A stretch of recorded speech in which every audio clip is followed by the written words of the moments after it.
take as many questions as we can. Who has the first question? I'll start with Kirsten.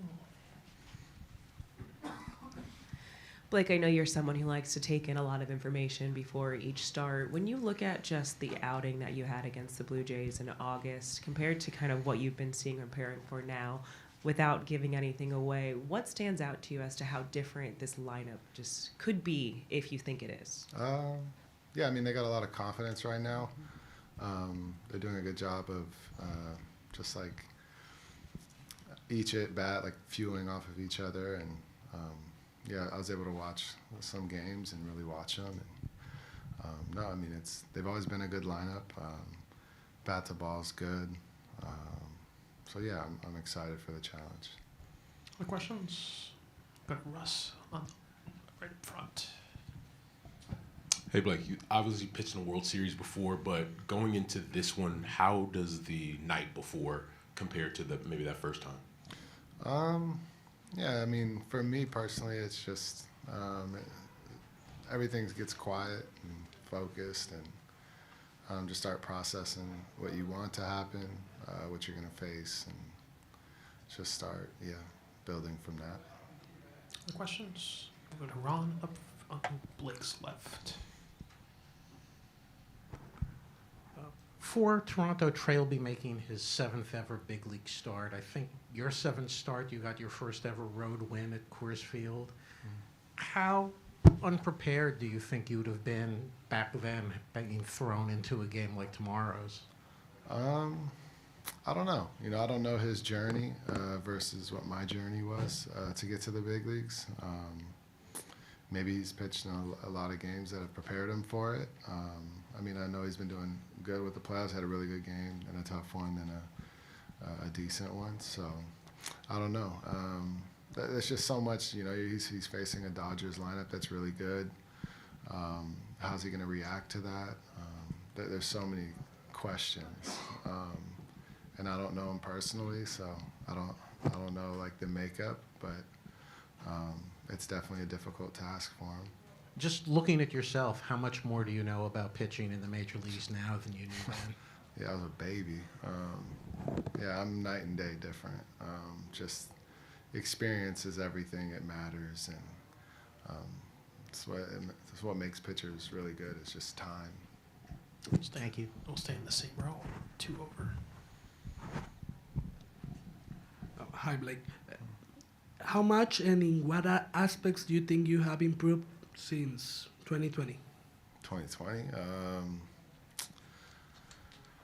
I would say just I've matured, I've grown up. I was kind of a kid still in 2020.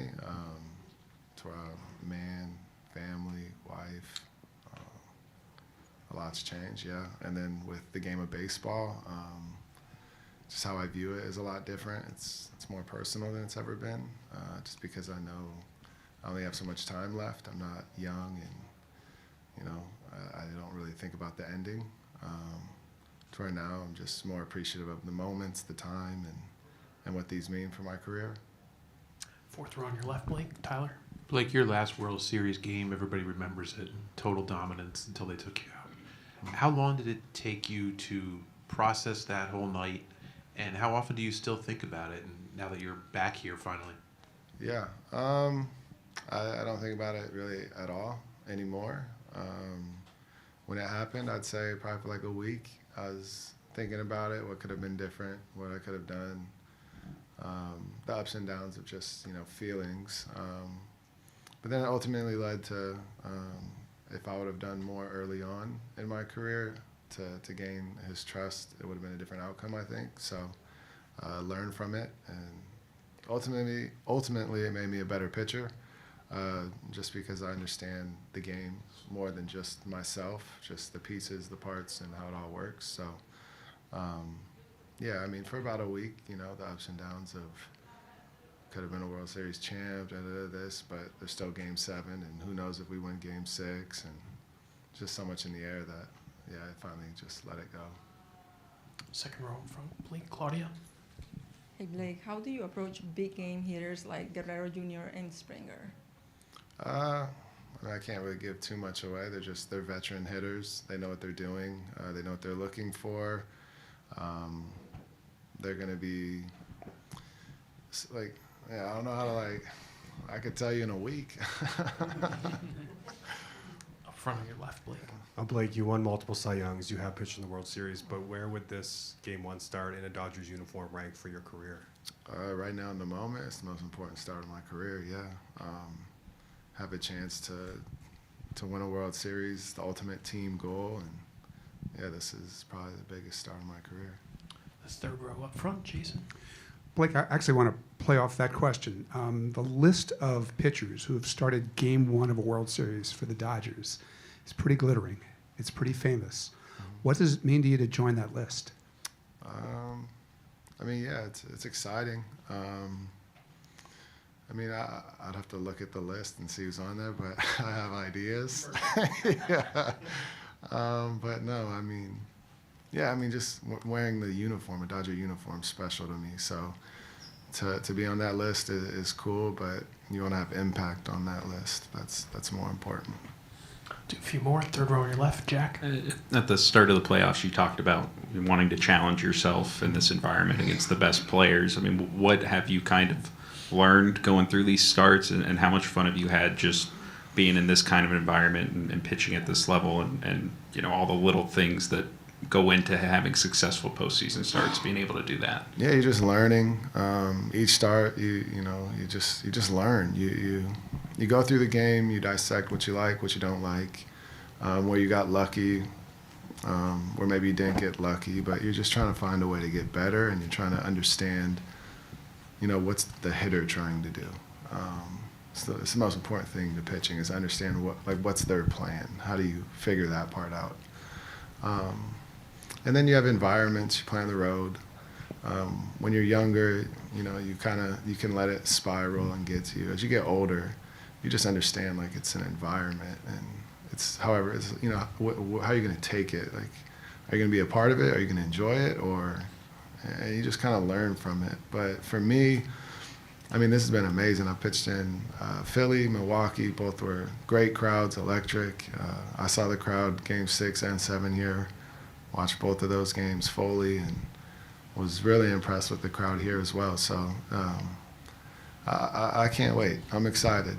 It's going to be great energy, good baseball, two really good teams. Yeah, I just can't wait to be a part of it. Two last ones, Fabian. Yeah, Blake, you always kind of talk about the idea of reading swings and sort of pitching off of that. How did you go about developing that? Is there anyone that sort of helped you along the way, like how to read swings, how to read hitters, and sort of how to apply that in the middle of a game? Yeah. I mean, I've always loved watching the game. I've always loved baseball. I think that's the first part. But I think once I won the first Cy Young in 18, I was kind of clueless to how I did it. And at 19, I was like, I'm going to do it again. I'm the best, all that. And it didn't work. And I got hurt, and I thought I did everything I could to win it again. Then I realized, you know, you have to get better. You have to learn. Winning a Cy Young is very difficult. And that's when I really started watching the game and developing a game plan. And, well, what's going to make me different? I got to be different. The only way to be, you know, better is you got to be different than everybody. So watching the game, asking questions, asking the older guys questions, like how do I have to adjust when I get to this age? And then really just challenging myself every day, like how do I get better? By me doing that, I've just continually every year gotten so much better. But it's the people that, you know, the veterans, the older guys, pitching coaches that have all kind of helped me become the player I am now, but really the guy that I'm striving to be. One last one. We'll finish up with Kirsten. Just to continue with that conversation, coming to this team, you talked about wanting to pick Clayton Kershaw's brain. Are those the type of conversations you were having with him, and then looking at just the longevity that he's had in this league and wanting to attain that as well? Yeah, and like it's funny because like everyone says like, well, how are those talks? How do you get there? But it's just conversations. Like, it's just questions. You just ask questions, and like we'll just have a normal conversation. But like I'll ask questions on like, well, why'd you do this, or why were you thinking that way, or like what do you think's the best part of your game? And then you ask that question, he replies, and then it's like, okay, well, how can you piece that to your game? And Like, what does that look like to you? Because ultimately, like, you're building the best version of you, so you have to figure that part out. But Kershaw, like, the best thing that he does is he competes. Like, he could have nothing and he'll find a way to dominate because he's just so competitive. And it's like, how do you learn that? Like, you know, it's, you got to ask questions, but then you got to figure out, like, what part of, like, how can you do that? And that's the tough part. All right, Blake, thanks so much. Great to have you back for the World Appreciate it. Series. Appreciate it. All right, welcome back to the World Series. Who has the first question? We'll start with Kirsten on your left, Dave. Dave, the Dodgers just announced that Alex Vesia is away from the team with his wife, Kayla. Just keeping the focus on the World Series in baseball, what does this mean for the bullpen and for the roster, and how you guys can find a way to replace someone just who's been so valuable for the group right now? Yeah, you know what? I think right now we're in the mode of trying to, understand the process, the rules, a way that we could sort of, try to navigate the roster. So I think we have a little bit of time at 10 o'clock tomorrow or something like that to finalize our roster. But yeah, we're going through the process of trying to, backfill his spot on the roster. Any questions for Dave? Go to Jack on your left.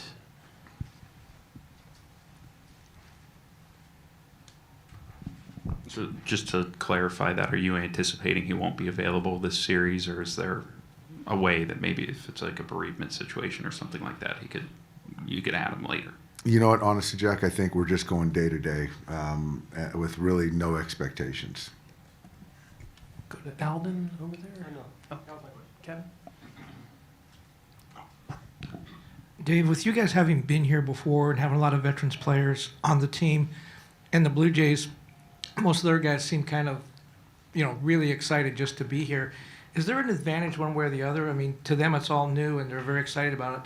To you guys, it's a big deal, but you've been here before. Is there an advantage to the experience versus the newness? First off, we're very excited to be here as well. I think that some part of it you could argue that the naivete, the inexperience is a good thing. But I feel that the ability to manage moments, your heartbeat, is advantageous and understand, especially in a 7-game series. So I think that we're equipped to play well, and we're facing a very good ball club. But yeah, I like the experience, but also like the enthusiasm that those guys have, and we have some of those guys too. Third row to your left, Sonia. Hey Dave, saw that you were having kind of a long conversation with Andy Pajes the other day back in LA. What were you talking with him about, and are you kind of seeing him making the adjustments he needs to ahead of this series? Yeah, we were just talking about some approach stuff at the bat. I think he's valuable in the sense of having his center field defense, and I just see him getting some big hits for us and trying to continue to look forward and free him up mentally. And that's just kind of a lot of the thought behind me having a chat and just letting him know I'm supporting him and I still believe in him. And that's kind of the genesis. At the beginning of the season, there was kind of a similar situation. Do you think maybe with a guy like him where he's at, this layoff could almost help him free himself up, like you said? I think so. I think so. With young players, confidence is something that you've always got to keep an eye on, and it can go awry pretty quickly if they're not having success. And so I just wanted to make sure that to keep him in a good headspace.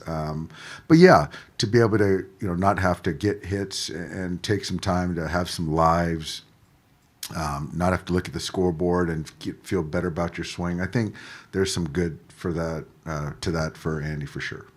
Second row up front, Barry. Hey, Doc. What do you expect to get from Kershaw in this series? Would you like to get him in there to get him one more appearance before the end of his career? I know this is strategic, it's not sentimental, but what's your thoughts on it? I would love to get Clayton in there at some point, but I'm going to pitch the best players I feel are the best in that particular moment. And so if it happens, that'd be great. But he's going to be on the roster again, right? He's on the roster, yes. Third row on your left, Fabian.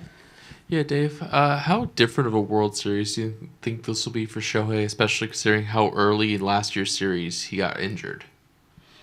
I hope it's completely different for Shohei. Certainly having him healthy going in is a great thing. I think him kind of feeding off that last game is a good thing. You know, last year it was just more of just being able to post and stand in the batter's box and do whatever he could to sort of help us. Where I think this year he's equipped to have a big series, and he's just going to have to be smart and disciplined because they're going to pitch him careful, and he's just got to be smart. And if he's disciplined, then it should bode well for him and for all of us. In that series last year, and even during when he was struggling earlier this year, like in the postseason, like how much did you sort of feel other teams feeling his presence in the box, even if he's not swinging or if he's not 100% offensively? You feel Shohei when he's in the hole, let alone on deck or in the batter's box. You feel it. He's always looming, and it certainly, you know, whether he's swinging the bat well or not, he has the ability to impact the game. So you feel it. Fourth row on your left, Tyler. Dave, you know, you obviously have had great pitching from your starters. How challenging was it, I guess, to make sure all those guys would be at optimal strength, you know, on October 1st with given their histories and, you know, knowing that you probably weren't going to get 33 starts out of all four of those guys? You know, I don't think it was challenging, Tyler, but it wasn't difficult because I think, you know, that was the goal of the organization, you know, the coaches, front office, myself, to how do we get these guys to be at optimal performance, you know, towards the end of the season. And so then the question is, how do you get there? And so redlining those guys, pushing those guys, shortening their rehabs to try to win X amount of games wasn't the answer, in our opinion. And so we had other guys step up, younger players, fill innings. But with that, we were able to kind of build guys up the right way to then have them ready to go. So this wasn't by chance. It was a calculated decision. But yeah, the cost was in the regular season, we just weren't optimal, you know, throughout the summer. 4 rows back on your right, Dave. Hi, Dave. There have been a lot of people framing this series as a David versus Goliath battle. I'm curious if you see your team as the Goliath in this. Or David. I mean, hey, they're from the East, and that's the AL East. Yeah, you know what? We got really good players. They got really good players. So the great thing about baseball is anything can happen. This is it's going to be a great series. These guys are on a high right now. So we're expecting a battle. And so we certainly don't see it that way. Second row on your left, Dave. Hi, Dave. As a player, you share the clubhouse with really great players, and you also face good pitchers. As a manager, you have managed really great pitchers, and you have faced really great pitchers. Saying that, do you think that the one you have is the best rotation you have seen in your MLB career? Yeah, I think for me as a player coach, it's the best that rotation I've been a part of. But when you're talking about, you know, the Braves in the 90s, you know, you're talking about Hall of Famers, and so we still got some work to do. But I'm really, you know, it's really good having healthy starters. And like I've said all along, it's just the goal is to let your best pitchers, you know, take down the most outs. And because they're throwing the baseball the way they are, you know, it kind of sets everything else up. 2 people more to the left. Ron? Do you anticipate staying with Glasnow for 3 and Ohtani for 4? Haven't completely, you know, landed on that one, but most likely. Third row on your right, Dave. Hi, Dave. Hi, Jay. I have two questions. One, do you still expect the same pitchers for this series? And two, when you win the championship series, you mentioned that let's win 4 more wins and ruin the baseball. Do you feel like you became a villain? Jay.